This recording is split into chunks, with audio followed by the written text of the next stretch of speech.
say whether this is your first pop-up shop or your millionth pop-up shop, especially if this is not your first pop-up shop, then you should already know this. If you don't have a specified goal, at least make your money back that you invested in going to the pop-up shop.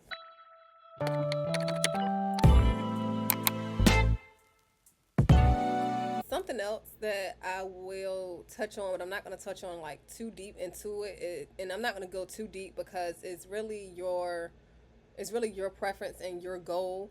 But if you don't know what your goal amount, right? So let's say if this is your first pop up and you say, well, I don't know how much money I want to make.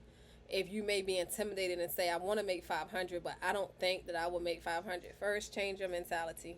Okay. I would honestly say, don't even, especially if this is your first pop up, don't even go out there with a goal. You just need to go out there just to be out there, right? However, I will say, whether this is your first pop up shop or your millionth pop up shop, especially if this is not your first pop up shop, then you should already know this.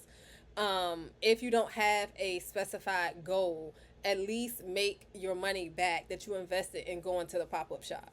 So let's say with all the supplies and everything, whatever you decide to include in the expenses for the pop up shop. Like I didn't include gas in mine because, girl, whatever, right? I don't really think it's that deep. Gas is high anyway.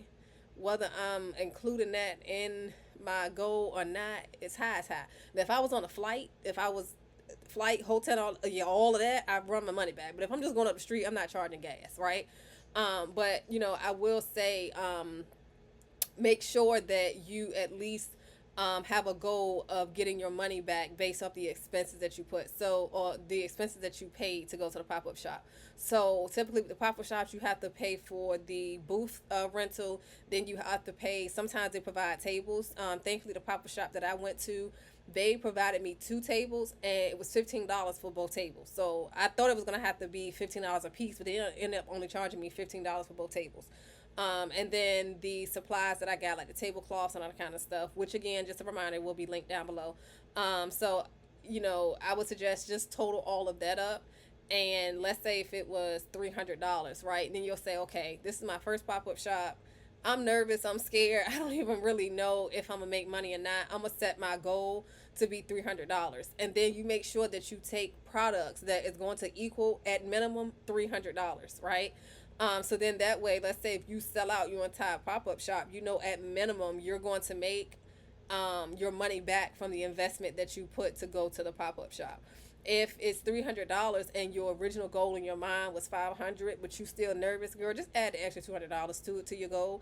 And if you don't make it, again, you don't make it. As long as you get one order. If you don't get any orders, it's still not the end of the world. Is not a bad thing. It's just more so you will really take that particular pop-up shop and really, learn the lessons. There's going to be a lot of lessons, right? And you're going to learn your lessons. And then the next time you go to a different pop-up shop, or if you go back to the same location, you'll know exactly what you need to do. You'll be a little bit more familiar with that audience, et cetera, et cetera.